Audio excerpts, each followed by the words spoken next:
junior and senior department, and to all our grade 12 students, our immersionists. Okay, may buntag sa tanan. Okay, so today we will be celebrating two important events. First is an event that we should offer thanks to our partner industries for making a reality of our dreams. And secondly is the success that we owe for completing the required number of hours for your immersion.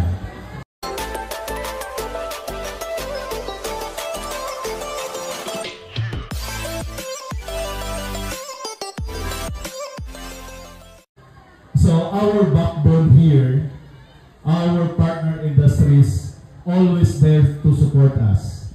It is very good thing to note that with them, they are also working with Department of Education in the realization of our vision.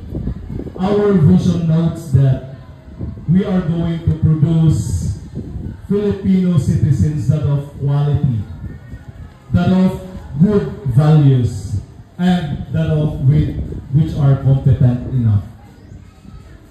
What we are having this morning is a very momentous event for all of us, because today marks the very beginning of our good relationship with all those partners that support Palayuhan High School. Always remember that the persons that are at the back of Palayuhan High School are always adhering to DepEd standards also, and also working with us towards excellence. And that is what we aim for Palayuhanians. Today, it was a very successful day for all of us, because all of our students has able to come up with the required number of hours, and that is because of the support of our partner industries.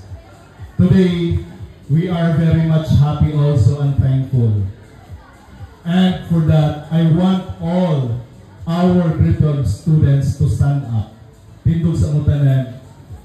Okay, to the industries. Say to them, thank you, ma'am. Thank you, sir. Muna silang kuan diri ang taga Sweetwater. Okay, together. Thank you, ma'am. Thank you, sir. Okay. Okay. So thank you so much, dear students, for doing your best. Nobody wants to do that. My mother used to ask me, "Oh, Ning Ning." My nickname is Ning Ning. Clean the house. And then my answer to my mom is, "Ma, I think I can't see the dirt on who go. I need a reading glass." Yeah, I was like that. And then I thought I'm gonna be forever athlete. But then I have to face the reality na dili tanan panahon kasi itagdula. It comes to time na dili ta forever young and also single. We have responsibilities not just for our parents, family. One day you will create your own family. You have siblings, children, and then you will be pressured. So my message to all the students in year 12, especially kamo na nakasulay yun o immersion working in different resort. We have the Sweetwater, white chocolate, and the Stable Horizon. Even you guys work in different hotels, you all have the same goals. What is that? Is to provide good service to your guests. Do you know that a resort or a hotel will not operate without you? You housekeeping plays a very big role in running a resort and hotel. So during your immersion, I hope that all what you have learned, you will take that with you. Don't forget nga katong ang gitudlo sa inyo doesn't make sense. Because this is all for you guys. Especially katong mga nag-immersion sa Grandview. You guys have different kanang learning, different what you call this, mga practices no sa different resort. But pinaka the best na ang mayroon sa inyong message is that when you are working, wherever you go, always think about what is good for your workmate. Always ask them, are they okay? Are you okay? Do you need help? You know why? Because they will ask you the same thing. Dili ka ng panahon, yahay, no, na dali ka kayo ang trabaho, mahuman. So, sometimes you will face difficulties, and it's nice that somebody, your workmate, will come along and say, are you okay? Of course, if magalisod ka, your answer will be, no, I'm not okay. Then they will come and help you, and you will do the same thing to them. So simple is life. Life is simple. Do good things, and good things comes to you. And thank you so much, and I hope you learned a lot this morning. Thank you.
Busog kaayo ka,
Pero ano yung usang room ma? Ayun. Pantay na mungit. Ano na? Picture or video? Puro tago na video capacity.